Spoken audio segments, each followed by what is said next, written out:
Éxodo capítulo 33, versículo número 18, ¿está ahí?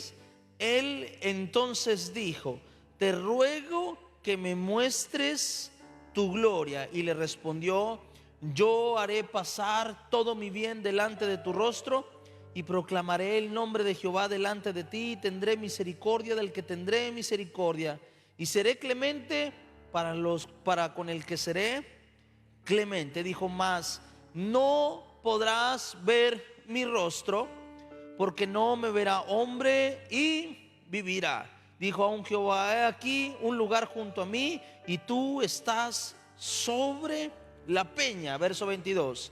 Y cuando pase mi gloria, yo te pondré en una hendidura de la peña, y te cubriré con mi mano hasta que haya pasado. Después apartaré mi mano y verás mis espaldas, mas no se verá mi rostro.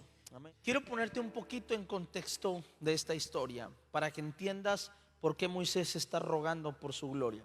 Versículos antes lo dijo así: si tu presencia no va conmigo, no quiero ir a ningún lado. Amén.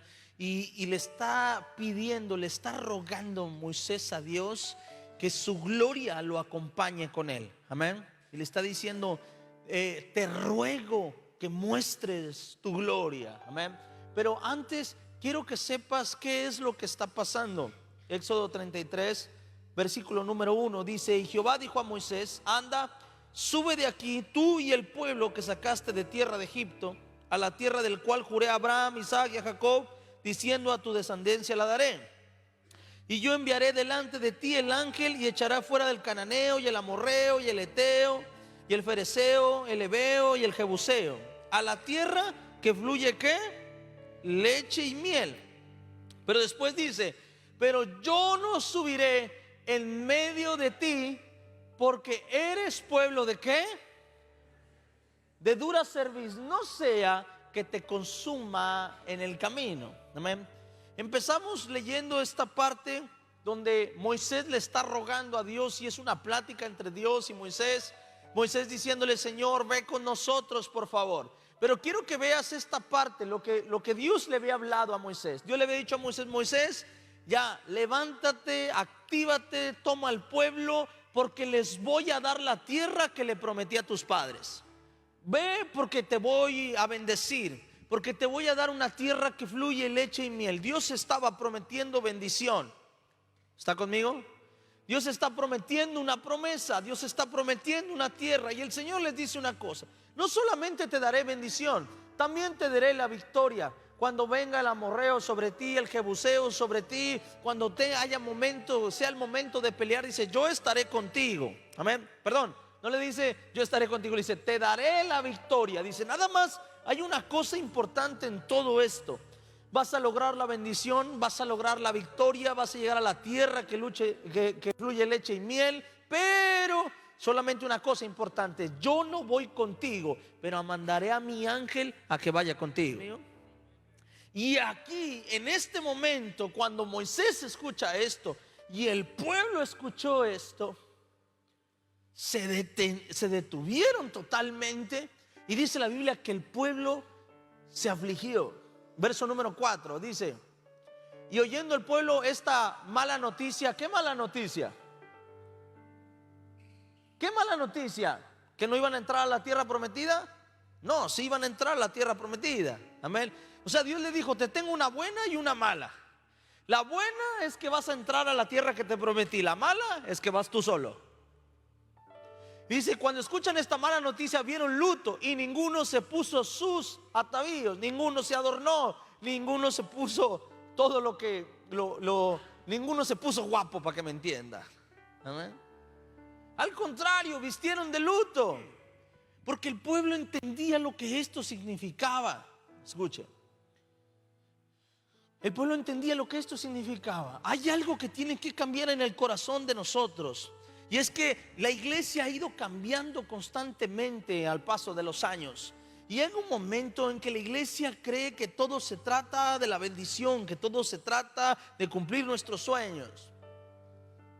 Pero déjame decirte una cosa: si cumplimos todo eso, si Dios nos da todo eso, pero no está Dios, hemos fracasado en esta tierra. Amén. Y el pueblo lo sabía, pero ve lo que dice el verso número 3. ¿Puedes regresar al verso número 3? Dice, pero yo no subiré en medio de ti, porque eres pueblo de ¿qué? De dura cerviz. Y después dice otra cosa, no sea que te consuma, ¿en dónde? En el camino. Y Dios está diciendo, esto lo hago más por ti que por mí. Amén. No voy contigo y esto lo hago más por ti que por mí. Y es que tu forma de pensar es tan dura, por no decir otra cosa. Usted me entendió, ¿verdad? Dice, tu forma de pensar es tan dura que puedes terminar haciéndome enojar aún más y peligro te consuma en el camino. ¿Está conmigo? ¿Por qué Dios estaba tan enojado con ellos? Por si lees el Éxodo 32 te vas a dar cuenta. Esta es la parte donde Moisés está teniendo un encuentro con Dios arriba en un monte y Aarón hace un becerro de oro. Amén. Y esto es cuando baja Moisés y se da cuenta, Dios se enojó tanto con lo que hicieron, porque no solo hicieron el becerro de oro, sino que lo adoraron. Amén. Pero quiero que entiendas una cosa. Escucha, Dios estaba tan enojado que Dios les estaba prometiendo victoria, pero sin su presencia. Algo que te recomiendo es, nunca busques victoria sin la presencia de Dios. Y esto tienes que aprenderlo, iglesia. Esto tienes que aprenderlo. No busques el éxito sin la presencia de Dios. No busques casarte sin la presencia de Dios. No busques un noviazgo sin la presencia de Dios. No busques un llamado sin la presencia de Dios. No busques algo sin la presencia de Dios. Hay veces que nosotros estamos buscando cosas en nuestra vida, pero no nos estamos asegurando de que Dios quiere ir con nosotros. El pueblo aquí tuvo un punto a favor y hizo algo bueno. Por fin hizo algo bueno. Dios les estaba entregando lo que les había prometido, lo que tanto anhelaban. Pero por primera vez se detuvieron y dijeron esto. Dijeron, Señor, si tú no vas con nosotros, no vamos. Quizá fue una de las pocas cosas buenas que hizo el pueblo de Israel en esta historia, después de que los liberaron de Egipto. El problema de nosotros es que cuando estamos plasmando la visión, nosotros muchas veces estamos escribiendo la visión, el plan, el sueño, el anhelo, y estamos escribiendo, pero en ningún momento está Dios en medio de todo esto. Y ahí estamos escribiendo nuestra visión y estamos ahí soñando, anhelando, deseando, y Dios, dame un mejor trabajo, no le hace que trabaje de lunes a domingo. Y el Señor se queda ahí. ¿Y yo? Y estamos ahí, Dios, y esto, y empezamos a anhelar, y empezamos a soñar. Y dice Dios, ¿y en qué momento de lo que estás soñando voy a ser yo glorificado?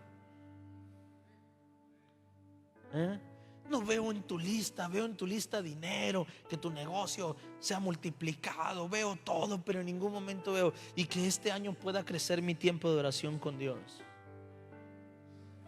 El pueblo hizo algo importante esta vez. Cuando escuchó esta noticia, Dios le dijo, te daré todo lo que me estás pidiendo. Te voy a mantener sano, te voy a mantener bendecido, prosperado, todo te va a salir bien. Van a venir tus enemigos, yo te daré la victoria. Nada más que una cosa importante debes saber: yo no voy contigo. Y ellos se asustaron y dijeron, no, está bien lo que nos estás queriendo dar, pero es más importante tu presencia. Después de esto dice la Biblia que Moisés sacó el tabernáculo y puso el tabernáculo de reunión, y cuando lo saca de ahí, lo mueve, dice la Biblia que él entraba, Moisés, y hablaba con Dios como cualquier persona habla con otra persona. Hablaban cara a cara. Amén. Y dice que cuando entraba a hablar al tabernáculo, una nube caía y todo el pueblo desde afuera veía la nube y veía cómo Moisés podía hablar con él, pero ellos no podían hablar con él. Amén. Y en este momento el pueblo empezó a sentir a un Dios alejado. En este momento empezó a ver a un Dios que no estaba cerca. Y esto fue lo que los hizo reflexionar de todo lo que venían haciendo mal. Pero empezaron a ver a un Dios que sí se manifestaba, pero no con ellos. ¿Sabes qué es lo peor que nos puede pasar? Ver a un Dios que se manifiesta, pero no conmigo. No hay nada más frustrante en la vida de un cristiano que ver que Dios se manifiesta en la vida de los demás, pero no en la mía. Ver que Dios sí existe, ver que Dios sí está presente, ver que Dios sigue contestando oraciones, que sigue siendo el mismo de ayer, de hoy, de los siglos por los siglos. Y empiezas a verlo y empiezas a ver cómo se manifiesta, pero no se manifiesta en mi vida. Y el pueblo empezó a ver eso, empezó a ver cómo el Dios que ellos creían, el Dios que los había sacado de Egipto, se metía a un tabernáculo de reunión, y estando ahí estaba Moisés, hablaba con él cara a cara, pero el pueblo no lo podía ver. Simplemente estaban hablando de un Dios que ahora estaba diciendo: te voy a dar la victoria, vas a saber que soy real, pero yo no voy a estar contigo. Y la única cosa por la cual Dios se apartó de su pueblo, ¿sabes qué fue? Que eran de dura cerviz. Lo único que te aleja de la presencia de Dios, ¿sabes qué es? Ser terco. Estar desviados tus pensamientos a los pensamientos de Dios te aleja de Dios. La característica principal de que una persona perdió la presencia de Dios es que sus pensamientos se desalinean a los pensamientos de Dios. Yo le he dicho otras veces, es fácil notar cuando la presencia de Dios llega a tu vida. Lo difícil es notar cuando se fue de tu vida. Y no hay nada más peligroso que una persona pierda su presencia. Porque cuando pierde su presencia, automáticamente pierde el conocimiento. Ahora, porque si una persona no tiene su espíritu vivo, la persona automáticamente no entiende las cosas que Dios está haciendo. Y no solo en una iglesia, y no solo en la vida de los demás, no entiende ni qué está haciendo Dios con él. Y una persona que pierde su presencia no es una persona que pierde la fe. Quiero que entiendas esto porque es importante. No cuando perdemos su presencia perdemos la fe. Podemos ser hombres con fe pero sin su presencia. ¿Entiendas? Porque a veces una persona piensa que porque Dios está obrando, su presencia está con él, y no es así. Aquí vemos cómo es Dios. Dios le dice: tu fe te mantiene aquí, tu fe te sacó de Egipto, tu fe te sigue manteniendo caminando en el desierto, y tu fe te va a llevar a la tierra que le prometí a tu padre, pero mi presencia no. Amén. Y hay veces que nuestra fe nos está llevando a ver milagros en nuestra vida, pero no su presencia. Porque muchas veces nuestra fe compromete a Dios. No quiero que se malinterprete esto, déjame explicártelo. Pero hay cosas que Dios ha prometido. Hay cosas que Dios ha prometido. Y el Señor ha dicho esto, dice: si alguno cree, si alguno tiene fe, vaya, ore por el enfermo y verá milagros. Amén. Ore por el que está endemoniado y será libre. Si alguno tiene fe. ¿Está conmigo? Dice: si alguno tiene fe. Hay cosas que Dios prometió, y Dios dijo: mi hijo murió en la cruz, por lo cual por sus llagas fuiste curado. Romanos 19, que si confesares con tu boca que Jesús es el Señor y lo creyeres, diga conmigo, lo creyeres, en tu corazón serás salvo. Y la palabra salvo en el griego es la palabra sozo, que significa serás sano, serás libre. O sea, Dios está diciendo: si tú lo creyeres, si tuvieras fe y recibieras a Jesús, tienes el derecho a ser sano. Amén. Entonces, cuando una persona viene con fe y le dice: Señor, yo creo que Jesús es el Hijo tuyo, hoy clamo por un milagro, y el Señor dice: ok, lo prometí, lo tengo que hacer. Tienes fe, recibe. ¿Me está entendiendo? Porque Dios no puede faltar a su palabra. Dios no puede faltar. Entonces hay cosas que van a suceder por fe, pero no significa que estén sucediendo por su presencia. Y yo te voy a decir una cosa: prefiero morir que su presencia no esté en mí. Prefiero ser pobre pero con su presencia, a estar recibiendo cosas por fe y no por su presencia. Prefiero ser bendecido pero con su presencia. Pero si su presencia, como dijo Moisés, pero si voy a entrar a la tierra prometida, Señor, Si voy a comer de la tierra que fluye leche y miel, si voy a vencer a mis enemigos, está bien. Pero si tu presencia no va conmigo, prefiero quedarme en este desierto.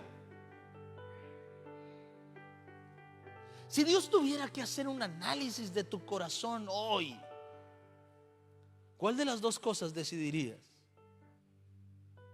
Quizás estás caminando en esta vida y quizás tú fueras una persona cuando Dios dice: te daré la victoria, te llevaré y todo. Y a lo mejor en ese momento no te hubieras vestido de luto. A lo mejor en ese momento hubieras brincado y te hubieras ido corriendo. Gracias, ya lo prometió, lo va a cumplir. Porque quizás lo único que buscabas era la victoria. Pero no hay nada peor en la vida del hombre que conquistar cosas sin su presencia. La presencia de Dios camina conmigo. O estoy avanzando porque el Señor es fiel a su palabra. Y el Señor le dice una cosa, dice: ¿sabes por qué no voy contigo? Porque eres de dura cerviz. No vaya a ser que te consuma en el camino. Dice: prácticamente tu forma de ser me molesta tanto que en cualquier momento me puedo enojar de más. Les estaba diciendo: te estoy dejando ir y no voy contigo, porque si voy contigo, peligro y ni entras. Peligro me colmes la paciencia en el camino. Así que mira, mi hijo, mejor de lejitos. ¿Me está entendiendo? Imagínate qué tan terco tengo que ser, qué tan desviado en mis pensamientos tengo que estar, que el Señor dice: prefiero darte la victoria y que te vayas a que te quedes conmigo y que en algún momento colmes mi paciencia y te consumo. Si hay algo que tienes que anhelar celosamente, es su presencia. Si hay algo que tienes que buscar constantemente, es su presencia. Y esto es algo personal, ¿eh? Nadie puede evaluar si su presencia está contigo o no. Esto es algo entre tú y Dios. Amén. Esto es algo entre tú y Él.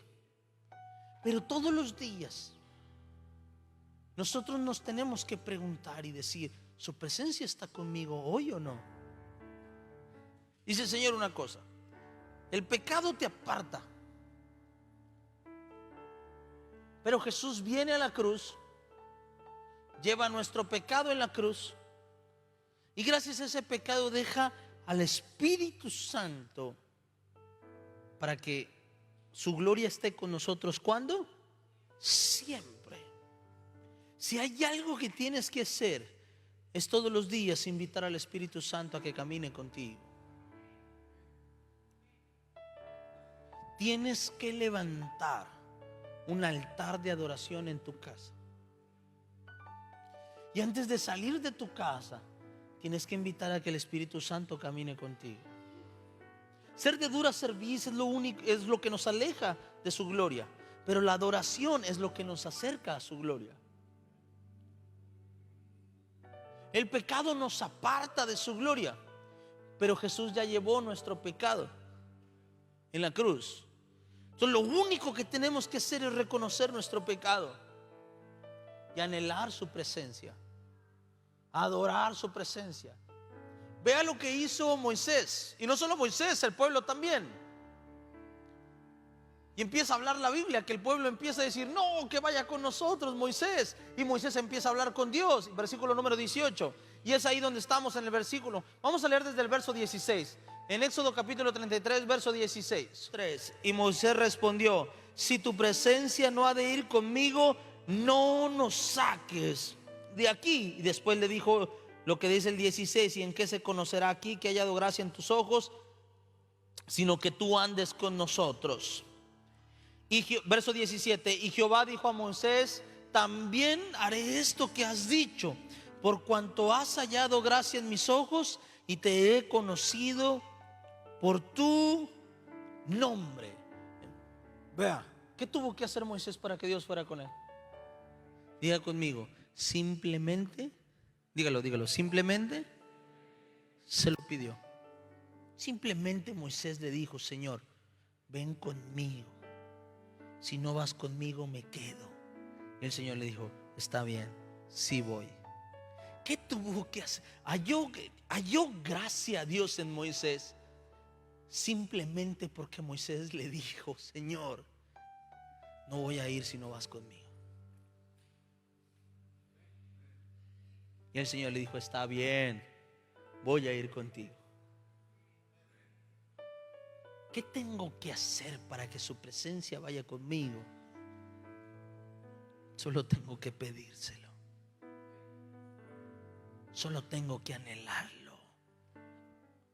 Ahora, Moisés le pidió esto y Moisés había hallado gracia. El otro pueblo, Dios tenía un castigo para ellos porque habían pecado. Y Dios seguía molesto con ellos y dijo: está bien, voy, pero voy molesto con ellos. Amén. Después usted conoce el final de la historia. Los terminó consumiendo en el camino por su dura cerviz.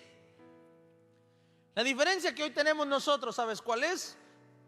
Que hoy escuché a un pastor que dijo esto, de estos pastores que deberían hacer un programa de chismes. Hablan más de lo que está mal que de lo que está bien.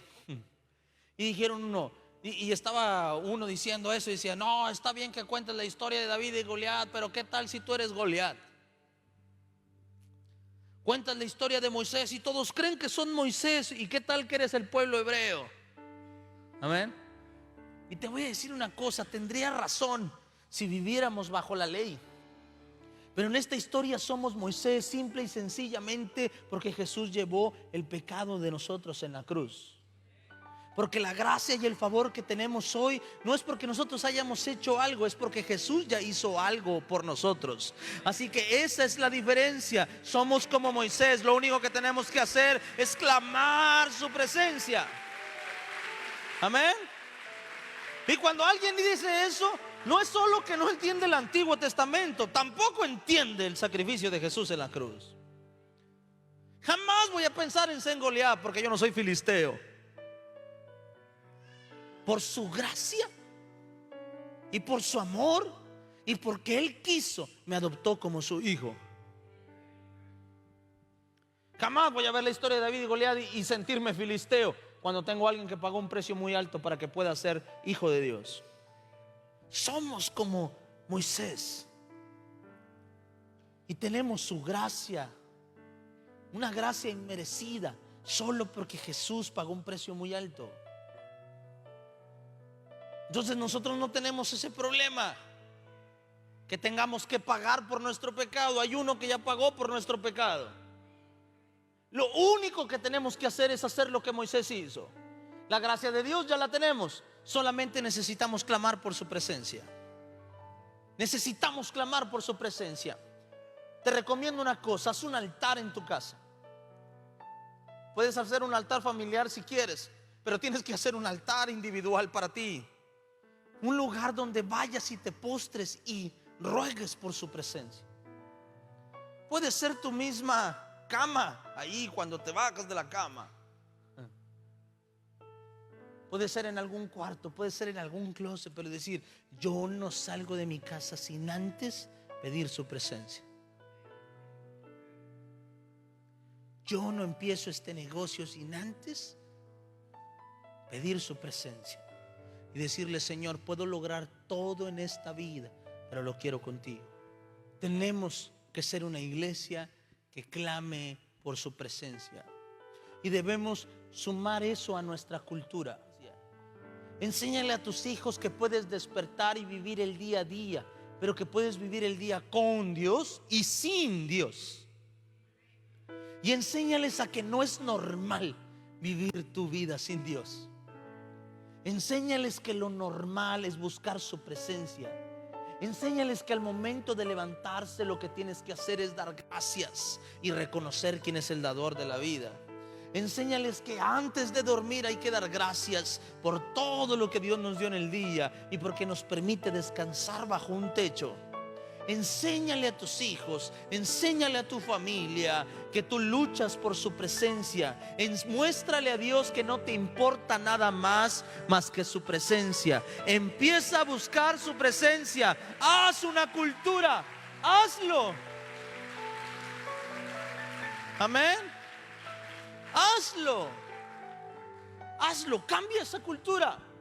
Porque cuando la presencia de Dios viene, aclara nuestros pensamientos, aclara nuestra mente. Cuando perdemos la presencia de Dios, el desánimo viene, el temor viene, la desconfianza viene, nuestra fe mengua. Cuando la presencia de Dios se va, la primera característica es que tu fe empieza a menguar, que tu pasión empieza a morir y dejas de anhelar lo que antes anhelabas. ¿Está conmigo?